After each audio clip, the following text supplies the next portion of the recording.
Miguel é o primeiro ou um dos primeiros príncipes? Bom, eu sou o pastor Elias Soares e estou passando por aqui para a gravação de mais um vídeo para o canal PR Elias Soares Oficial. E é sobre este assunto extremamente polêmico que nós estaremos trabalhando aqui neste vídeo. Você já deve ter assistido alguns vídeos tratando deste assunto, mas nós também resolvemos entrar e gravar um vídeo tratando deste assunto sobre a posição do arcanjo Miguel. Afinal de contas, ele é o primeiro ou um dos primeiros príncipes, de acordo com Daniel, capítulo 10, versículo de número 13. Por muitas décadas, algumas pessoas de confissão de fé um tanto heterodoxa, pelo menos em muitos pontos de sua confissão de fé e doutrina, vinham sustentando firmemente o argumento de que existia apenas um arcanjo na Bíblia. Mas esse discurso sofreu uma alteração, sofreu alguma mudança, pois percebendo a fraqueza, a falha e a insustentabilidade deste argumento, eles mudaram então esse discurso, abrindo a possibilidade para a existência de outros arcanjos. E vale aqui uma ressalva, no sentido de observarmos que isso é um avanço, pelo fato deles estarem concordando justamente com aquilo que está descrito nas Sagradas Escrituras, pois a Bíblia sempre afirmou a existência de mais de um arcanjo, coisa essa que eles vinham negando mais de um tempo para cá. Graças a Deus, esse discurso ele foi mudado. E diga-se de passagem, como foi que eles voltaram atrás e passaram a admitir a possibilidade de outros arcanjos. De acordo com um professor muito renomado, que muitos dos irmãos já conhecem esse professor, ele disse o seguinte, que Jesus tinha a possibilidade, tinha a possibilidade de dar esse título, ou essa posição de arcanjo, para muitos anjos. Isso não tem problema nenhum. Ora, é isso mesmo. Essa posição de arcanjos que eles receberam é desde a criação, desde quando eles foram criados. Só que o grande problema é que estas pessoas, e inclusive esse professor, vinham negando este fato da possibilidade de mais de um arcanjo. Portanto, isso nós consideramos como um grande avanço entre eles. Agora, o grande problema aqui é que o discurso insustentável e fraco de que havia apenas um arcanjo, de que existia apenas um arcanjo, ele era usado tão somente para sustentar que Cristo é o arcanjo Miguel, sendo, portanto, Miguel uma pessoa divina. Agora preste atenção. Se pelo fato de existir apenas um arcanjo faz de Miguel um ser divino, nesse caso, como eles querem entender, que ele é Jesus, essa admissão da possibilidade de vários arcanjos não deveria ter o efeito contrário? Ou seja, colocar Miguel no lugar onde ele nunca deveria ter saído na mentalidade dessas pessoas, ou seja, ser um anjo de posição elevada como os outros arcanjos, que agora eles descobriram que além de Miguel existem outros arcanjos. O que você acha? Eu quero chamar a sua atenção para fazermos uma oração e logo em seguida nós estaremos fazendo aqui a leitura do texto de Daniel, capítulo 10, versículo 13. Senhor nosso Deus, mais uma vez nos encontramos aqui para te louvar, agradecer e bendizer pela tua fidelidade, amor, graça e misericórdia. Capacita-nos, Senhor, nos dá sabedoria, porque eu dependo inteiramente do Senhor. E que esse vídeo seja uma bênção para todas as pessoas, que eles possam entender a verdade da tua palavra, que eu possa ser esse instrumento, esse canal de expressão da sua vontade e falar aqui com fidelidade, com verdade e amor, em nome do Senhor. Jesus Cristo. Amém? Que Deus esteja te abençoando grandemente nesse estudo. E eu quero chamar aqui a sua atenção, que eu estou aqui com essa Bíblia. Adquiri ela há muito tempo num sebo. Eu tinha uma Bíblia nova, mas alguém quis comprá-la. Eu acabei vendendo e depois eu encontrei aqui num sebo essa Bíblia aqui, editada por Rudolf Kittel. É a Stuttgartensia. Nós estaremos lendo aqui no Tanar. É uma Bíblia que tem um aparato crítico muito bom. E vamos fazer a leitura mais especificamente do texto que nós iremos nos ocupar aqui em Daniel, capítulo 10, versículo de número 13.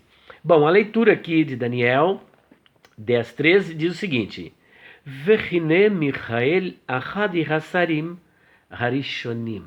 Repetindo. Vechine Michael Achadi Hasarim Harishonim. Bom, o que é que ele está dizendo aqui? Nós vamos trabalhar esse texto analisando parte por parte, né? Primeira coisa que nós vamos analisar é a questão que gira em torno do nome Miguel. Porque toda a discussão aqui é se o arcanjo Miguel, se Miguel é o primeiro ou um dos primeiros príncipes. Nós vimos ali, Vechine Michael Achadi Hasarim Harishonim. Miguel, nós vamos estar analisando este nome hebraico. Em primeiro lugar, o nome Miguel, esse antropônimo, ele aparece cerca de 5 vezes em toda a Bíblia, tanto no Taná, aí para os messiânicos, e também na Brit Hadashah. Ou seja, tanto no texto do cânon judaico como no Novo Testamento, né? Ele aparece cerca de 5 vezes. Em Daniel 10, 13, depois 21, 12, 1, Judas 9 e Apocalipse capítulo 12, versículo de número 9 também, ele vai aparecer. Qual é o significado do nome Miguel? Alguns tempos atrás eles davam muita ênfase nessa questão do significado do nome. Então, o significado do nome Miguel.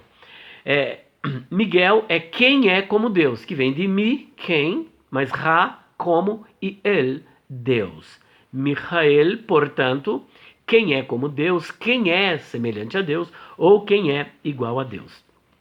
Esse nome, de acordo com a classificação onomatológica, trata-se de um teofórico, muito comum nas antigas culturas, como por exemplo, essa questão de nomes teofóricos usados para impor sobre as pessoas e até mesmo nominar as divindades, não era algo peculiar, descritivo, distintivo, melhor, da cultura judaica, mas entre outros povos você pode também observar esta particularidade. Então ele era muito comum entre os egípcios, entre os babilônios, entre os assírios, entre os persas, entre os babilônios, por exemplo, você percebe a mudança que houve no nome daqueles 4 jovens, Daniel, Ananias, Misael e Azarias, que foram mudados para Belsazar, depois Sadraque, Mesaque e Abednego, que eram nomes em homenagem às divindades cultuadas na Babilônia, que ficava na região da Caldeia, na parte meridional da antiga Mesopotâmia, tendo como parte setentrional a Assíria.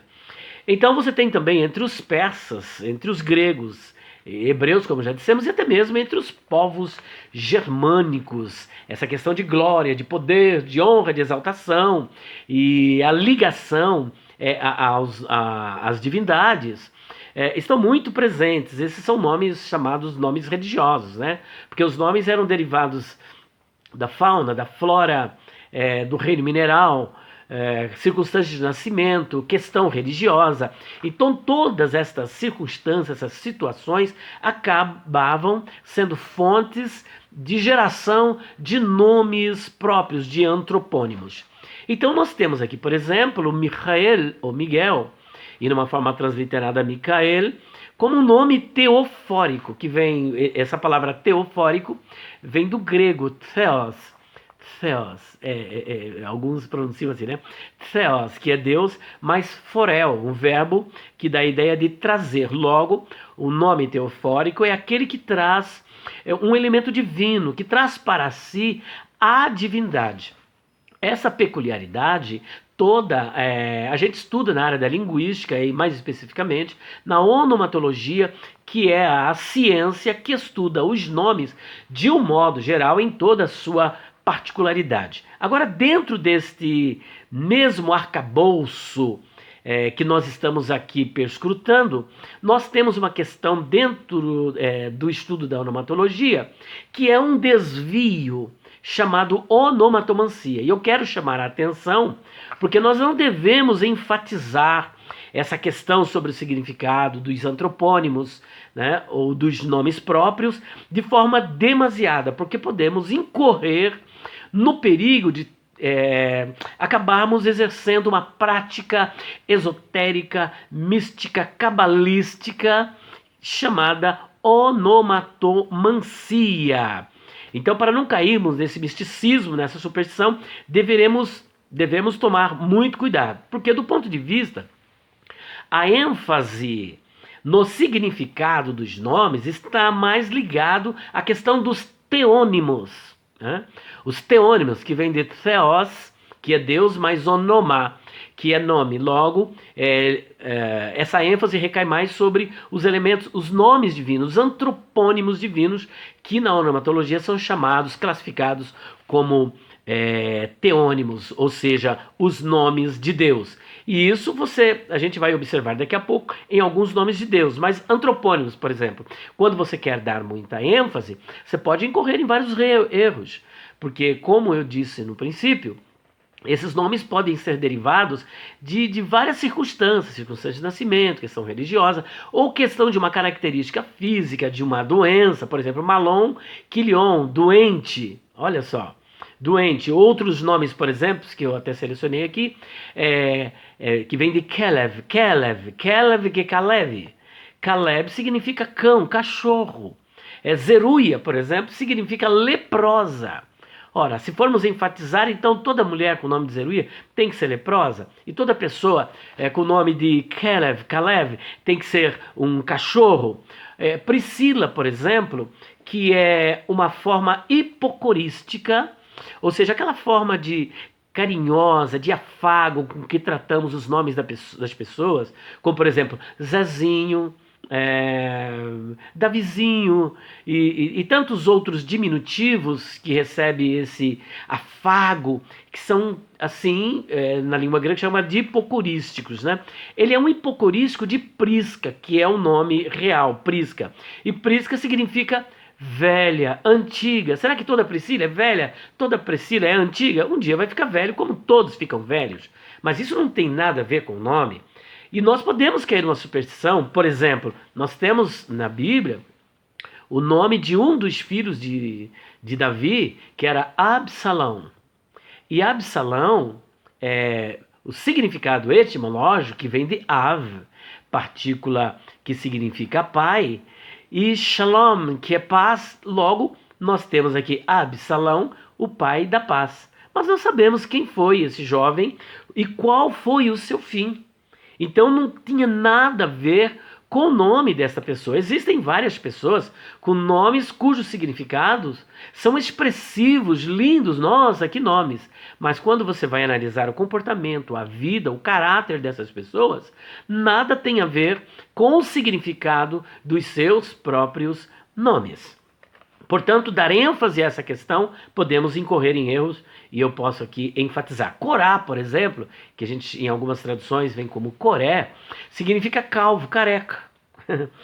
E tantos outros antropônimos que nós poderíamos estar aqui discutindo, só que essa questão linguística, essa questão da onomatologia, só para descartarmos essa ênfase exagerada, e que algumas denominações até acabam incorrendo.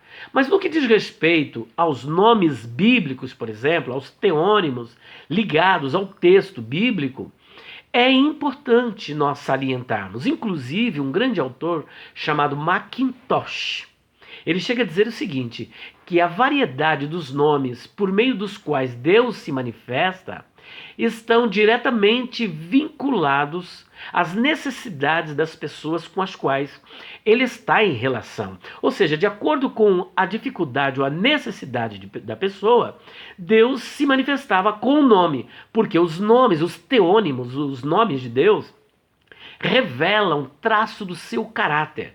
Porque não existe um nome que possa descrever a essência de Deus. Ele é o inominável, né? É o indescritível, ele é o inacessível, ele é o atemporal, ele é o eterno, aquele que está além de tudo e ao mesmo tempo é imanente e se relaciona conosco. Mas não há nenhum nome que possa expressar a essência da divindade. Tudo que temos são manifestações antropomórficas da pessoa de Deus que revelam traços do seu caráter. Por exemplo, você vai encontrar logo no início em Breshit, que é o primeiro livro da Torá e do Tanar, que é o Elohim. Breshit bara Elohim et hashamayim vet haaretz.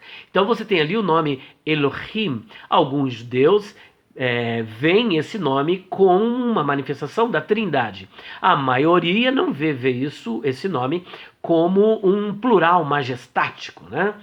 Como um plural majestático. Seria aí um superlativo absoluto sintético que nós usamos. Então, outro nome interessante, você vai ter aqui, por exemplo, El Elyon, o Deus Altíssimo, como foi descrito ali naquele diálogo entre Abraão e Melquisedeque. Mas você tem um outro nome que também ele se revela para Agar, ali junto ao poço, e que foi revelado, que é o Lai Roi, e o nome do poço acabou sendo Be'er Lai Roi, o vivente que me vê, o Deus vivo que me vê. Você tem um outro que ele revelou também para Avraham, antes Avram, pai da altura, pai elevado, e depois esse nome é mudado para Avraham, pai de uma multidão, como um nome profético relacionado àquilo que Deus havia prometido para ele, lá na Caldeia. Ele se revela como El Shaddai, o Deus Todo-Poderoso. Existe aí, então, muita especulação e muito estudo acerca desse Shaddai, que vem de Shaddad, que pode ser agir com violência, e outros vê aqui uma ligação com seio, que aí é o que sustenta. Logo é o Shaddai Todo-Poderoso, sustentador, provedor, amigo, benfeitor, aquele que satisfaz. Mas tem também El Roi, El, que é um nome genérico, usado não somente para o nosso Deus, mas também para outras divindades, unido, portanto, aqui a Roi, que vem de Roé, substantivo que significa pastor. Então veja que ligado aos teônimos, esses nomes são bem interessantes, né? Mas ligado a nomes de pessoas, ele não é tão interessante assim, devemos ter esse cuidado. Mas vamos então ao texto, fazer aqui uma breve classificação dos elementos dispostos aqui no texto de Daniel capítulo 10, versículo 13, e não falamos aqui como um acadêmico, não, mas como um curioso, como alguém que gosta também de ler o texto hebraico, alguém que gosta de pesquisar. Bom, o primeiro elemento que nós encontramos aqui no Taná está aqui, ó, o primeiro elemento, nós temos versículo de número 13, Verriné, nós temos aqui uma conjunção, né? Uma conjunção aditiva.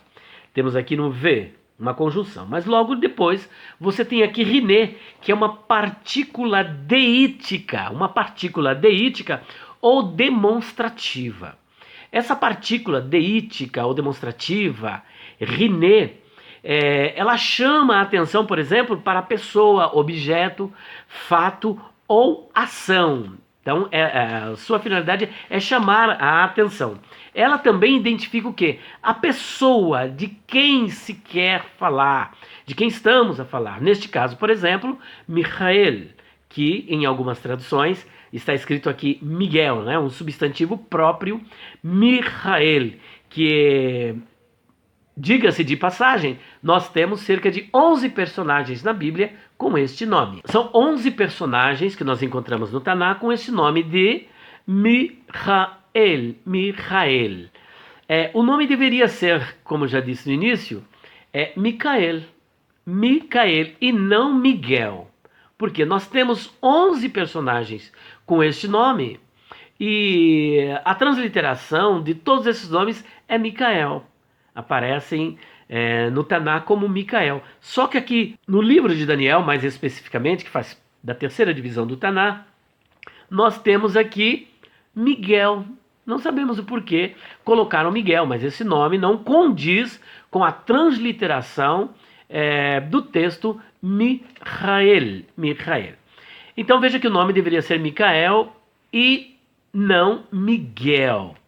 Os outros 10 personagens, como já dissemos, aparecem então com este nome Micael e somente este de Daniel 10:13 como Miguel.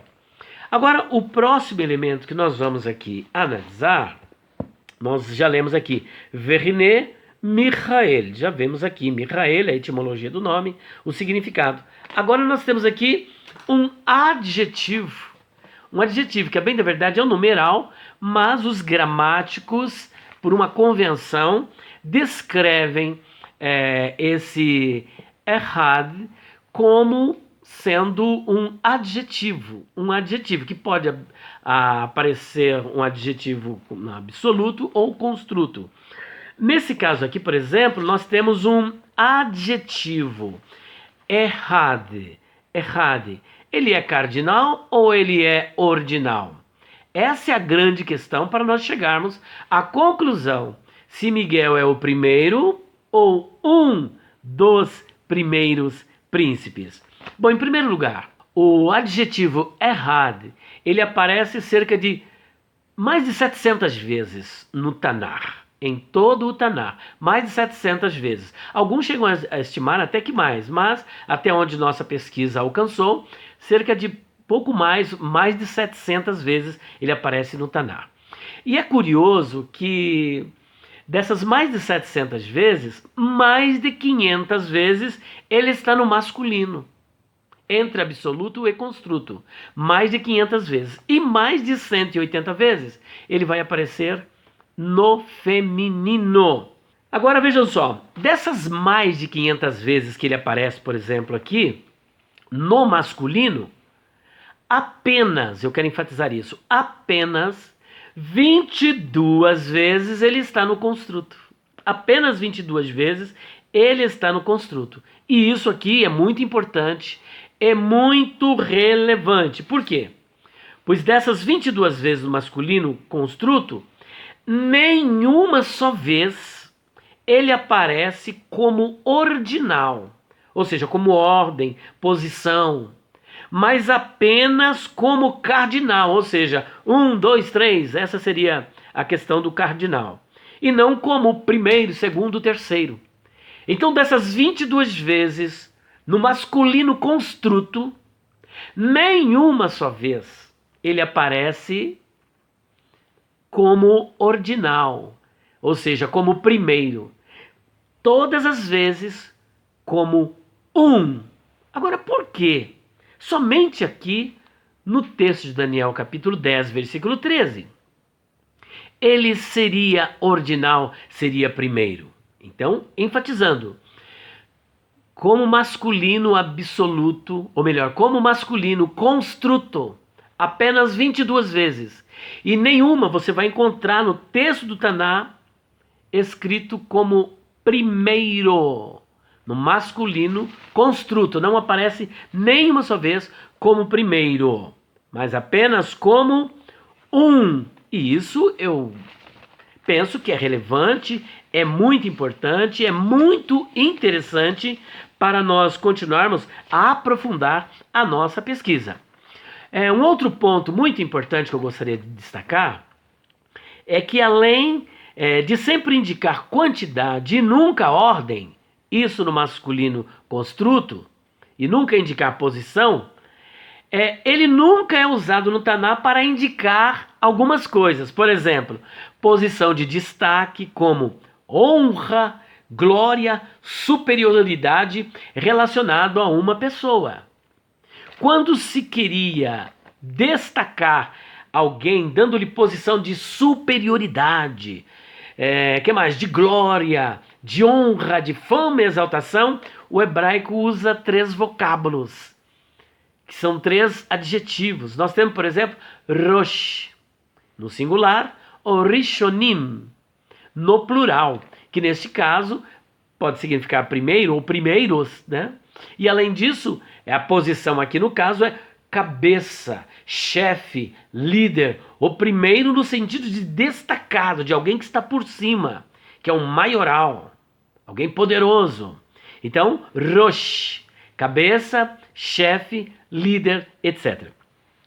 Você vai encontrar, por exemplo, esta citação de que estou falando em Deuteronômio 24:4, segundo Samuel 23:18. O que mais? 1 Crônicas, capítulo 11, versículo 20, 11, 6, 10, 11, 11, 21, 18, 17, 24, 7, etc. Eu cataloguei aqui várias ocorrências no Taná. Eu não coloquei todas aqui, é claro, mas existem muitas outras. O segundo vocábulo utilizado para destaque de glória, de honra, é Nikevad. Nesse caso aqui, é glorioso, honorável, Nikevad, glorioso, honorável. Está em Números 22:15, 2 Samuel 23:19 e 1 Crônicas 11:25. E o terceiro é Sar, que é príncipe, cabeça, maioral, chefe, líder. Então poderia ser usado qualquer um desses aqui. Por que usar Ahad, que entre os mais de 700, entre masculino e feminino, aparece no masculino construto apenas 22 vezes e nenhuma só vez como ordinal, mas todas as 22 vezes como cardinal, demonstrando que é um. Portanto, fica aí uma análise muito interessante para pensarmos, né? Portanto, esse adjetivo Ahad, masculino construto, nesse caso, que concluímos, é cardinal e não ordinal, como querem alguns exegetas. Sendo assim, como ficaria a leitura do texto hebraico? Vehine Michael Ahad Hasarim Harishonim. Como é que traduziríamos isto? Vehine Michael Ahad Hasarim Harishonim. Eis Micael, dos primeiros príncipes. Michael Ahad Hasarim Harishonim. Micael, dos primeiros príncipes e não o primeiro dos primeiros. Olha, fica até esquisito, né? O primeiro dos primeiros príncipes. Dos primeiros príncipes. E aqui está então. Por quê? Você tem aqui classificando outros elementos. Nós temos aqui Vehine Michael, já vimos, Ahad também já vimos, mas você tem aqui Hasarim, você tem o artigo, que é o Ha, e aqui nós temos Michael, Ahad e Hasarim. Sarim, você tem um substantivo que ele está no plural, que é de Sar, Sarim, a terminação aqui, im, é usada para o masculino, então temos aqui Hasarim, e o Harishonim, Rishonim de Rishon, que é o primeiro, e Rishonim, como ele está no plural, e você tem aqui um artigo novamente, o Ra, você tem dos primeiros príncipes, porque tanto o artigo do Sarim como o artigo do Rishonim estão no plural por conta do substantivo que foi para o plural, automaticamente o artigo também vai para o plural. Caso fosse Sar, seria Sar o príncipe, né? O Rishon, o primeiro. Portanto, temos aqui Vehine, uma conjunção inseparável, ligada aqui a essa partícula, que é o Hine, Michael, Ahad Hasarim Harishonim, logo, e eis Miguel, ou Micael, dos primeiros príncipes. E aqui então fica desfeita toda essa argumentação. Ahad Hasarim Harishonim. Agora é interessante notar, por outro lado, que nós trabalhamos essa questão do texto hebraico, é que, na verdade, todas as traduções, todos os tradutores optaram por traduzir Michael, Ahad Hasarim Harishonim como Miguel, um dos primeiros príncipes. Ou Micael, como está na tradução do texto hebraico para o português dos judeus. Micael, um dos primeiros príncipes. Todas as traduções traduzem assim. Será que esse pessoal, esses tradutores, não conheciam o hebraico? Será que eles não sabiam disso que eu, como curioso, né? Estou sabendo? Será que todos eles erraram? Estavam todos enganados? E agora uma meia dúzia de exegetas descobriram a roda? É muito complicado isso é um perigo, né? Então vamos ver aqui algumas bíblias. Inclusive, eu estou com uma bíblia aqui, que é a Bíblia Brasileira de Estudo. Essa Bíblia Brasileira de Estudo, ela foi publicada pela Ragnos, editora Ragnos. E olha que curioso, essa Bíblia aqui, se você analisar no início, existem vários colaboradores. E entre eles eu posso destacar aqui como coordenador, editor-geral dessa Bíblia, sabe quem? Dr. Luiz Alberto Saião, que é um dos grandes linguistas hoje no Brasil. Só que como colaboradores, nós temos aqui alguns, que eu gostaria até de ler alguns aqui para vocês. Você tem William Lane Craig, e sabe quem mais? Wilson Paroski. Esse colaborador aqui é um dos especialistas em crítica textual, eu creio que muitos de vocês conhecem. Será que esses especialistas não perceberam isso que eu vou ler para vocês? Olha só que interessante. Capítulo 10, versículo 13. Mas o príncipe do reino da Pérsia me resistiu por 21 dias. E Miguel, um dos maiorais príncipes, olha, um dos maiorais, essa é uma tradução brasileira, um dos maiorais príncipes, e nós temos aqui essa pleiade de eruditos, especialistas no texto hebraico, concordando com o fato de que Micael é um dos maiorais, não é o primeiro ou o maioral, mas um dos maiorais príncipes.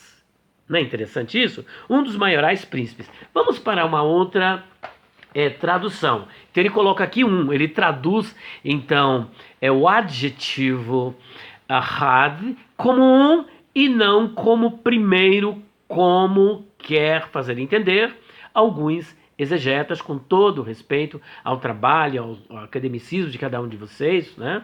Mas a gente nada podemos contra a verdade. Fora isso, nós temos uma outra Bíblia aqui, que é a Bíblia João Ferreira de Almeida, juntamente com a NVI. João Ferreira de Almeida faz a seguinte tradução: mas o príncipe do reino da Pérsia se pôs de frente de mim 21 dias, e eis que Miguel, um dos primeiros príncipes. Mas vai atentando agora para a NVI. Mas o príncipe do reino da Pérsia me resistiu durante 21 dias. Então Miguel, um dos príncipes supremos, olha que interessante, um dos príncipes supremos, veio em minha ajuda, pois eu fui impedido de continuar ali com os reis da Pérsia. Então veja que ele traduz também, essa tradução, traduz Miguel, um dos príncipes supremos. De novo, a rádio, o adjetivo, ele é traduzido como um e não como primeiro, como ordinal, mas sempre como cardinal, obedecendo justamente essa peculiaridade dessas 22 vezes que o adjetivo errad aparece no texto do Taná, apenas 22 vezes no masculino construto. Vamos ainda para uma outra Bíblia bastante citada, inclusive pelo pessoal, que é a Bíblia de Jerusalém. Essa Bíblia de Jerusalém, tão aclamada como uma das melhores traduções, eu não creio que seja bem assim, né? Mas vamos aqui seguir esse critério. Olha aqui, no versículo 12 está escrito assim, ó, o príncipe do reino da Pérsia me resistiu durante 21 dias, mas Miguel, um dos primeiros príncipes, veio em meu auxílio. Percebe? Mais uma vez, um dos primeiros príncipes. Mas temos mais.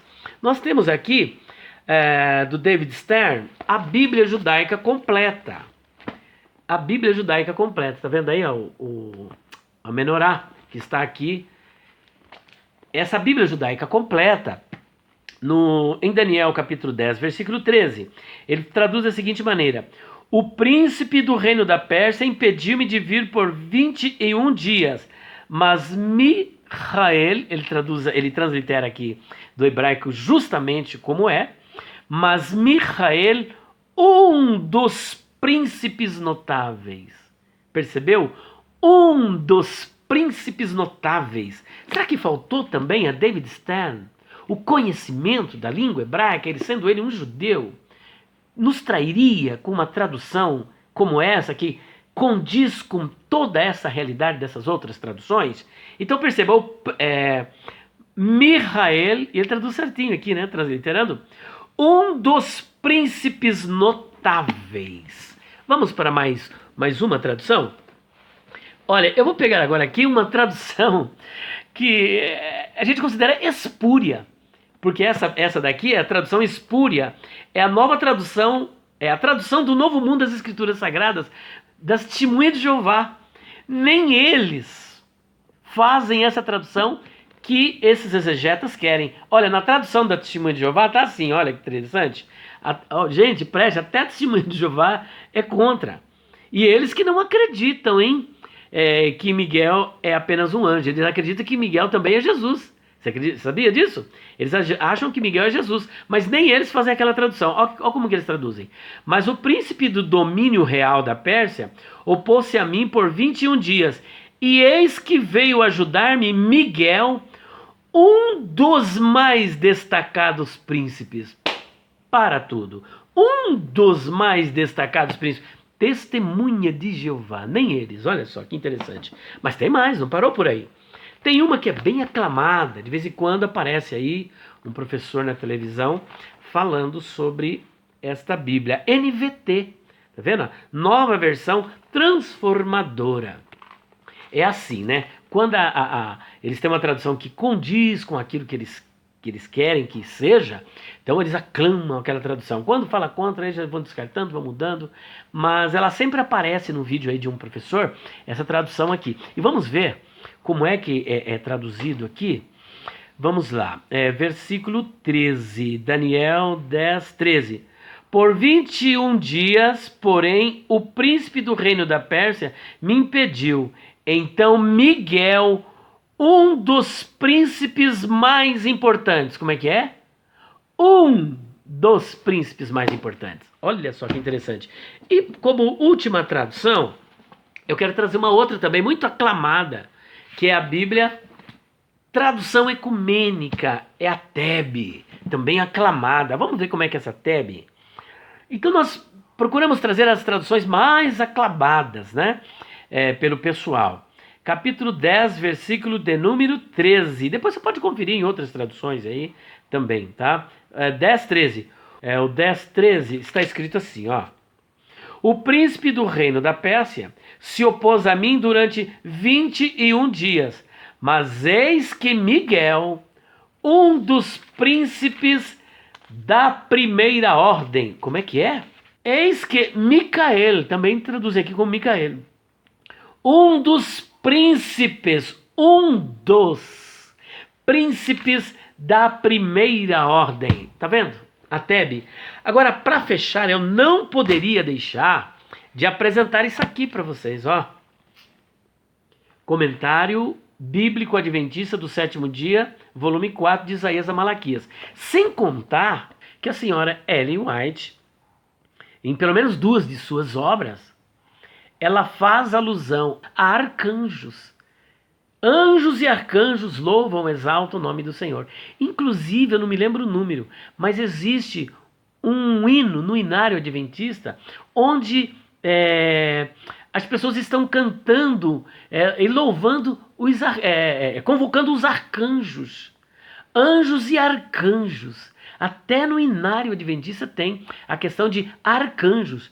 Como a senhora Ellen White também, com todo respeito, ela abre essa possibilidade da existência de não apenas um arcanjo, mas outros arcanjos nos seus escritos.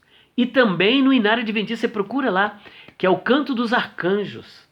Parece que o nome desse louvor é o Cântico dos Arcanjos. Está lá no Inário Adventista isso aí. Olha que interessante. Vamos respeitar, né, a inologia, mas é curioso essa peculiaridade, né? Só que além disso, olha o que diz o comentário adventista do sétimo dia. Olha só o que ele diz aqui, olha.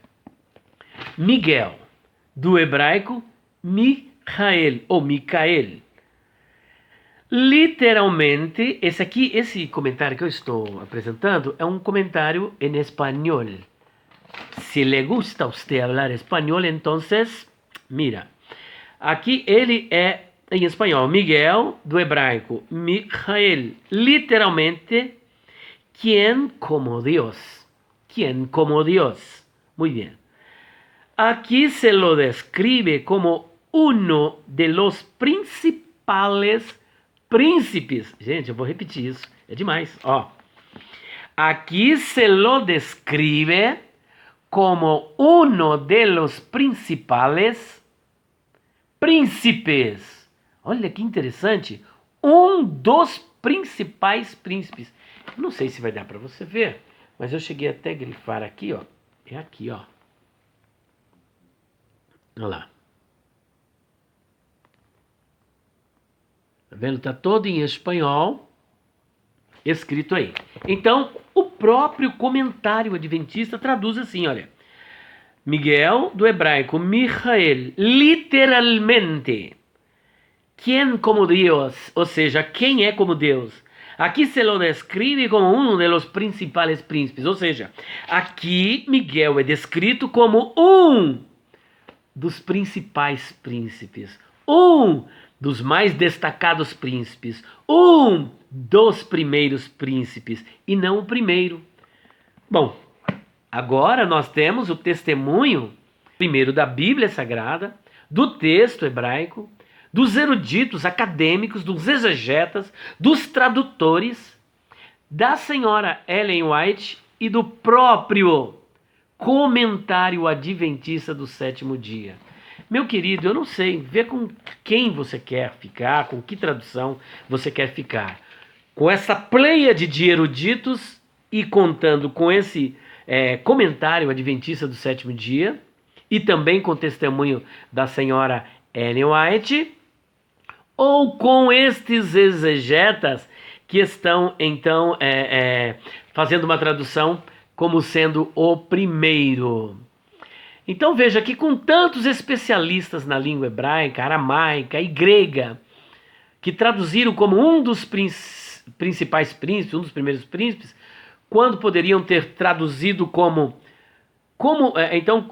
eles poderiam ter traduzido o primeiro dos primeiros príncipes? Não é meio estranho? Com tantos especialistas traduzindo os principais, um dos principais príncipes, e eles poderiam ter traduzido diferente. Por que eles não traduziram o primeiro dos primeiros príncipes? Não é verdade? O quinto ponto é esse que eu já acabei de citar, em que a senhora Ellen G. White aqui vai até o meu devido respeito por sua pessoa, também tratou desse tema, né, sobre arcanjos, e pasmem, como nós já vimos, ela diz, abre essa possibilidade de haver muito mais de um arcanjo e não apenas o arcanjo Miguel. Portanto, fica aí para a sua reflexão, para a sua meditação, para o seu entendimento, que nós aqui exibimos. Não são todas, eu tenho muitas Bíblias, acho que dá para você ver ali. Olha, muita Bíblia eu tenho, tá? Muita Bíblia, e todas elas traduzem esse adjetivo ahad como cardinal, como sendo um e não como primeiro. Então veja que mais de 700 ocorrências do adjetivo ahad no texto hebraico, sendo que mais de 500 citações é um masculino e apenas 22 vezes masculino construto, e nesta forma ele sempre aparece como cardinal, dando a ideia de um e nunca como primeiro. E nós temos aqui o testemunho desta pleiade de eruditos. Portanto, fica para a sua reflexão, que Deus abençoe. O nosso objetivo aqui não é atacar a sua fé. No lugar de xingamento, vai aqui a minha última dica, procure apresentar argumento, porque não vai adiantar para você ficar xingando, porque você vai incorrer nesse problema aqui, olha, de Mateus capítulo 10, olha só, 12, melhor. Mateus capítulo 12, versículo de número 36. Eu não gostaria que você incorresse nesse problema seríssimo aqui, olha. Está escrito assim, ó. Quer ver? Versículo 36. Mas eu vos digo que de toda palavra ociosa que os homens disserem, hão de dar conta no dia do juízo. Na NVI está assim, ó. Mas eu lhes digo que no dia do juízo os homens haverão de dar conta de toda palavra inútil que tiverem falado. Portanto, reflita nas suas palavras, sem xingamento, porque você vê aqui, eu não xinguei ninguém. Apresentei o texto bíblico, apresentei aqui a interpretação, né? E você decide com quem você quer ficar, sabendo que a própria profetisa, ela entendia como nós entendemos. O comentário adventista do sétimo dia, da mesma sorte, entende como nós entendemos. Os eruditos também, os linguistas também. E tivemos aqui até apresentando judeu, que também entende assim. E aqui tivemos a Bíblia brasileira com a participação do especialista em crítica textual, que também está aqui na Bíblia. Fica para a sua decisão. Deus os abençoe, em nome do Senhor Jesus, e até o próximo vídeo, se Deus quiser.